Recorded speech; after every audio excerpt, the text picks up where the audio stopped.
तांदळाची भाकरी बनवायला अतिशय सोपी आहे। पाण्याचा हात घ्यायचा थोडासा, व्यवस्थित पीठ आपल्याला मळून घ्यायचंय।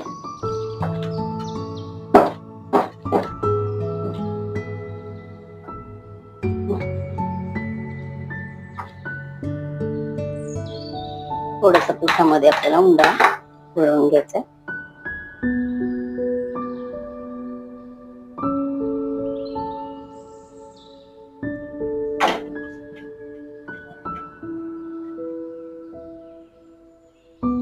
चिकन, मटन, नॉनव्हेज बरोबर, व्हेज बरोबर अतिशय छान ही भाकरी होते। माझ्या चॅनल वरती संपूर्ण भाकरीची म्हणजे उकड पीठ कसं काढायचं आहे आणि प्रमाण कसं घ्यायचं आहे पाण्याचं पिठाचे संपूर्ण रेसिपी माझ्या चॅनल वरती दिलेली आहे।